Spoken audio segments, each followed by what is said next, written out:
Happy birthday to you. Krishna জেরিদায় ঢুকে যাবে। ও দিদি দেখ ওদি কি করেছে। কাকে কি বলবো, মার খাবি? হ্যাঁ মুখ দিয়েছে, মুখ দিয়েছে মার খাবি না।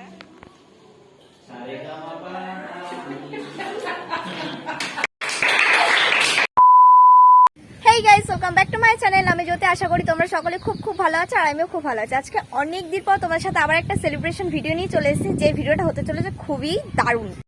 তো এখন আমি চলে এসেছি দোতলার ছাদে। এখানটা সত্যি খুব দারুণ হাওয়া দিচ্ছে, আর এখন বিকেলের সময়টা জাস্ট অসাধারণ।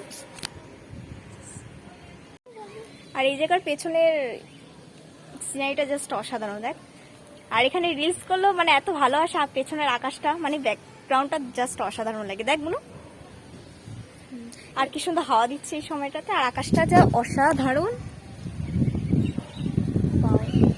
মানে হাওয়াটাই জাস্ট দারুণ। তো এখন আমরা এখানে ফ্রি টাইম বসে আছি, আর নিচে একতলায় সবাই বেলুন ফোলাচ্ছে, আর ওই জায়গাটা দরজাটা বন্ধ করে ফোলাচ্ছে, কারণ যেহেতু হাওয়া ঢুকলে সব বেলুনগুলো উড়ে ফেটে যাচ্ছে। তো এখন আপাতত আমরা রিলস বানিয়ে তোমাদের সাথে আবার একটু পরে কথা বলছি। তো তোমরা ভিডিওটা কন্টিনিউয়াসলি দেখতে থাকো, আর আশা করি খুব ভালো লাগবে। খুব ভালো লাগবে কি, খুব ভালো হতে চলেছে। সবকিছু তোমার সাথে শেয়ার করবো যে কি হবে, ভিডিওটা দেখতে থাকো। বোনো আয় নিচে। তো গাইস, ছাদে আমরা বেশ অনেকক্ষণ কাটালাম, অনেক রিলস বানিয়েছি, সেগুলো তোমরা আমার ইনস্টাগ্রামে দেখতে পেয়ে যাবে। আর এখন বাজে 6:10, আর যেহেতু এখন 6:10 বাজে, আর এখন যেহেতু বেলা বড় তাই জন্য এখনো সন্ধ্যা হয়নি। কিন্তু পেছনের দিকে দেখো পুরো মেঘ করে এসছে, পুরো মানে আকাশটা পুরো কালো হয়ে গেছে। না 6:10, আমার ফোনে কি ভুল দেখাবে? আর এখন আমরা নিচে যাচ্ছি,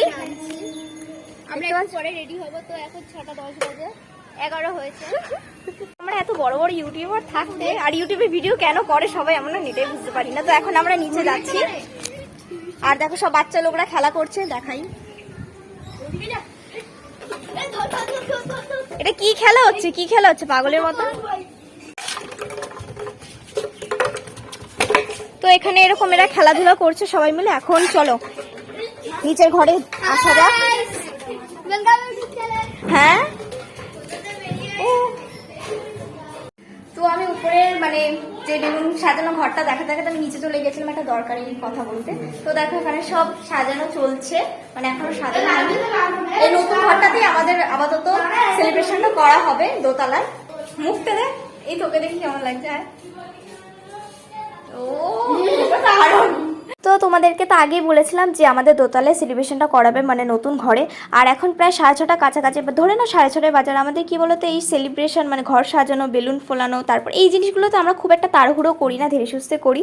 আর আমাদের এবছর সব ফ্যামিলি টু ফ্যামিলি মিলে অ্যারেঞ্জ করা হয়েছে সব কিছু, মানে সব পরিবার মিলে থাকবো, সব পরিবারে যাতে খুব মজা হয়। যেমন পিসিরা এসেছিলো, 2 পিসি, 2 দিদি, জাইম্বু, আরও সবাই এসেছিলো। সবার সাথে তোমাদেরকে পরে আলাপ করে দেবো, এক এক করে তোমরা বুঝতেই পারবে। তাই এবারে আর বাইরের কাউকে বলা হয়নি, কারণ আমি মনে করি যেখানে ফ্যামিলি লোক থাকে সেখানে বাইরের লোক নিয়ে সেরকম কোনো এনজয় করা যায় না। তা বলে আমরা যে আমাদের কোনো সেলিব্রেশন হলে বাইরের কাউকে বলি না আশেপাশে, এটা একদমই নয়। আমরা সবসময় সবাইকে নিয়েই আনন্দে থাকার চেষ্টা করি, আর বিশেষ করে বছরে একটা বার তো এইসব দিনগুলো আসে, তো সবাইকেই বলি মোটামুটি পারে। কিন্তু এইবারে আমরা কি মনে হলো যে ফ্যামিলি মিলে এনজয় করলাম, আর সত্যিকার এবারে সত্যি খুবই এনজয় হয়েছিল। রীতিমতো দেখতে পাচ্ছি এখন আমরা সবাই একসাথে আছি, এরপর দেখো কি হয়। এখনো রেডি হয়ে কটা বাজে? 9:10 বাজে গেছে, এখনো কেক কাটিনি, কিন্তু কেক কাটবো। তার আগে আমরা রেডি হচ্ছি সবাই মিলে পাগলামো করে। তাহলে দেখতে পাচ্ছ তো সবাই একসাথে থাকলে ঠিক কতটা এনজয় হয় সত্যিকারের। আর এই মজার দিনগুলো কিন্তু আমরা সব সময় পাই না, কারণ দেখো কেউ আসলে হয়তো একজন দুজন, কিন্তু সবাই তো একসাথে আসতে পারে না। আর এটা তখনই পসিবল হয় যখন একটা কোনো সেলিব্রেশন হয়, সেখানে সবাইকে বলা হয় আর সবাই আসবেই। তো আমাদের এখানে কিন্তু বছরে একবার করে যেহেতু ভাইয়ের আমার যে কোনো কিছু যখন কোনো মানে একটা উৎসব হয়, তখন সবাই যখন একসাথে থাকে, আর সেই মজাটা না জাস্ট বলে বোঝানোর বাইরে, মানে এই মজাটা না ধরে রাখা যায় না সত্যিকারের। তখন মন খুলে সত্যিকার আমরা সবাই খুব এনজয় করি, আর আমার তো খুব ভালো লাগে। কিন্তু সত্যি বলতে গেলে এরকম ভিডিও তোমাদের সাথে এর আগে কোনোদিন শেয়ার করা নেই, ফার্স্ট টাইম শেয়ার করছি। কিন্তু এর আগে যেই জন্মদিনগুলো হয়েছিল আমার ভাইয়ের, সেগুলো তো খুব আমরা এনজয় করেছিলাম। ও তার সাথে নাচ গান করে একদম যাকে বলে জমিয়ে মজা করতাম। কিন্তু বলতে পারছি না যে এইবারে নাচ গান হবে কিনা, কিন্তু যেটাই হবে তোমাদের সাথে পুরোটাই শেয়ার করবো। তাই বলছি ভিডিওটা পুরো দেখতে থাকো একদম স্কিপ না করে। আর যাই হোক, এত বব করতে করতে দেখেছো আমি বলতেই ভুলে গেছি যে এত সুন্দর কেকটা এনেছে এটা আমার দিদি।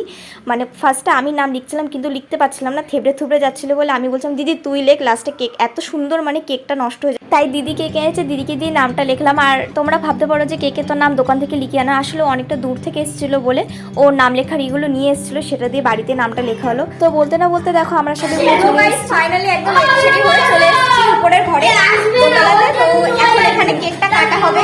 আর যখন আমি এসেছিলাম মানে অনেকদিন আগে তখন দেখেছি যে মানে ঘরটা সাজানো হচ্ছে আর কমপ্লিট হয়ে গেছে, সবাই মিলে একসাথে আছে বলে প্রচুর চেঁচামেচি হচ্ছে।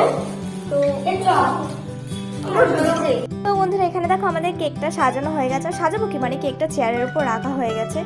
আর তোমাদের কার কার এই টম এন্ড জেরি কেকটা পছন্দ হচ্ছে বলো তো। আর দেখতে কিন্তু সত্যি খুবই সুন্দর ছিল, তারপরে খেয়ে বলবো বাকিটা খেতে কেমন। আর এদিকে দেখো দিদি মানে ছোট ভাইকে টাকা দিচ্ছিল বলে ও টাকাটা নেবে না বলে ওকে জোরজবস্তি করেছে, এটা প্রত্যেকবারই হয়, সেই ও নেবে না নেবে তারপর ওকে নিতেই হয়, কিছু করার নেই। আর তাই জন্য আমার উপর রেগে গেছিলো, বলছে তুই ভিডিও কেন করছিস। তারপর আমি কিছুক্ষণের জন্য বোনের হাতে ক্যামেরাটা ধরিয়ে দিয়ে আমি একটুখানি ড্রেস নিয়ে সুন্দর করে ঘুরে ঘুরে ভিডিও করছি। আর বিশেষ করে আমার এরকমভাবে ভিডিও করতে খুবই ভালো লাগে। আর সর্বশেষে আমি আমার হাসিটা কন্ট্রোল করে রাখতে পারলামই না, তার কারণ আমি এরকম ঘুরছিলাম বলে সবাই মিলে আর কি মিলে জাইমুরা বিশেষ করে সবাই হাততালি দিচ্ছিলো জোরে জোরে। যাই হোক মনে হচ্ছে আমি স্টেজ পারফরমেন্স করছি। তো এরপরে দেখো বলতে না বলতে ভাইয়ের এখানে বেলুন ফাটানো হয়ে গেছে, সবার আগে বেলুনটা ফাটিয়ে নিয়েছিল। এরপরে ভাই এখন কেক কাটবে, তাই বাবা এদিকে মোমবাতিটা ধরিয়ে দিচ্ছিল। তো বাকিটা কিছুই বলবো না, সবই তোমরা দেখতে পাবে, তো দেখতে থাকো।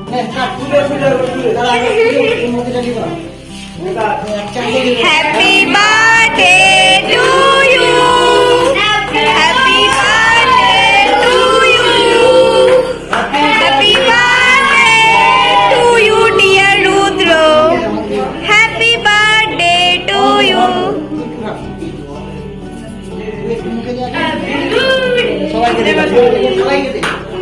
তো দেখতে পেলে বাবা মা পর ভাই আমার কাছে কেকটা খাতে চলে আসার আমি কেকটা খেলাম। তো আমার কেকটা খাওয়া হয়ে যাওয়ার পর এবার আমি তো ক্যামেরাম্যান ওর পেছন পেছনে যাবো কাকে কাকে কেক খাইতে। তো চলে দেখো আমার ভাইটার মুখটা তো শুকনো কেন, বেলুন ফুলিয়ে হ্যাঁ মোটা হয়ে গেছে, কেক খেয়ে মোটা করে মনি পিসিকে দে, মনি পিসিকে, মনি পিসি হয়েছে বাইরে, মনি পিসি কোনটাকে একটু কেটে নে, নামটা তো কাটিস না, কিছু করা নেই, নিয়ে যা অল্প অল্প করে খাইয়ে দে। মনি পিসিকে অল্প অল্প করে দাও, অল্প দে বাবা, অল্প, হ্যাঁ অল্পই খা, নিয়ে নে ওটা।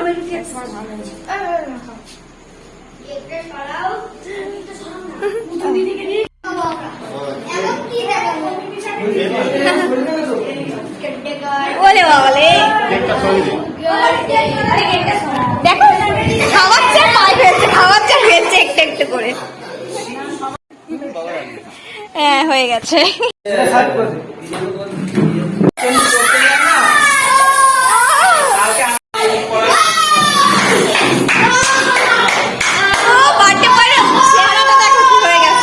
চোখে গেছে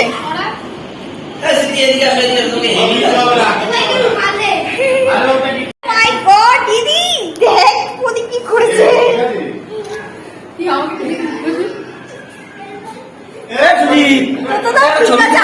স্নোফলস হয়ে যাচ্ছে।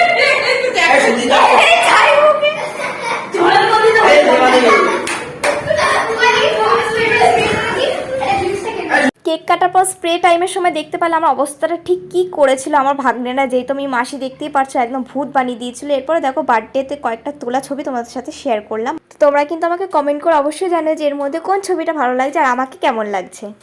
তো গাইস এখন আমাদের এখানে খুব সুন্দর করে সেলিব্রেশনটা হলো, মানে খুবই মজা হচ্ছে। আর আমাকে তো সব ভাগ্নেরা মিলে জানো তো আমি যেহেতু মাসি হই ভূত করে দিয়েছে, তুমি হাসছো কেন ওইভাবে, তুমি মার খাবে কিন্তু। তো যাই হোক আমাকে তো পুরো ভূত করে দিয়েছিল স্প্রে দিয়ে, স্নো স্প্রে দিয়ে। এখন সবাই টায়ার্ড হয়ে গেছে, এতটা কি বলবো এনজয় করে ফেলেছে, তাই সবাই বসে আছে দেখতেই পাচ্ছ। আর এখানে তো ডিজে লাইটটা টুং টুং করে ঘুরে যাচ্ছে। তো এখন থেকে রান্নাটা কমপ্লিট হলো, এরপরে তো আমরা খেতে বসবো, মেন পার্টি আসবো। সব মানে কি অবস্থা, না না আমি এটা খাবো না, এটা চকলেট তো কি এটা ভালো হবে। আর এটা আমার কে, এটা আমার ছোলা ভাই বাবা, ঘেমি কি অবস্থা, পুরো একদম আমি নাকি ও অবস্থা মুখে মানে চোখের পাতা অব্দি ভিজে গেছে। হ্যাঁ আমি মুখ দিয়ে আসছি। এত দুষ্টুমি কেন? আমি মুখ দিয়ে এত দুষ্টুমি কেন? মুখ দিয়ে আসছি। এর কি অবস্থা? এ কি? আমার প্যান্ট সব ভিজে দেখো। ই বাবা, মাকে কি বলবো? মার খাবি? হ্যাঁ, এই, মুখ দিয়ে আসছি। মুখ ধুয়েছি, মার খাবি, দাঁড়া। ভদ্র ছেলে। মানে এরা এত বিচ্ছু সুস্থ বসেন, এদের মুখ চুকের হাল কি? আবার লজ্জা পাচ্ছে। এ কি? এই দেখো দেখো। তো এতটা এনজয় করার পর আমরা তো একটু টাইট হয়েছি, কিন্তু এই পুচকিগুলোর মধ্যে এখনও কতটা এনার্জি যায়। এখন আমি রান্নার এখানে চলে এসেছি আর বিরিয়ানিটা প্রায় হয়ে এসেছিলো, তখন সবে নামাবে। আর তার কিছুক্ষণ পর আর বেশি দেরি না করে সবাইকে খেতে বসিয়ে দেওয়া হয়েছিল। আর যেহেতু ছোটোগুলো যা দৌড়াদৌড়ি করছিল, বাবা ওদের তো সবার আগে খেতে পায়, তাই এখানে মোটামুটি অনেকজনকে খেতে বসিয়ে দেওয়া হয়েছিল। আর এখানে দেখো বিরিয়ানি দেওয়া হচ্ছিলো। এরপরে যে যেটা খায় সলিড মাংস, লেগ পিস, যার যেটা পছন্দ মতো দিচ্ছিলো। তো আর এখানে কিন্তু ভিডিওটা শেষ নয়, তোমাদের সাথে আরও কিছুটা নেক্সট পার্টে শেয়ার করবো। তো ভিডিওটা ভালো লাগে চ্যানেলটাকে সাবস্ক্রাইব করে দিও আর পাশে থেকো।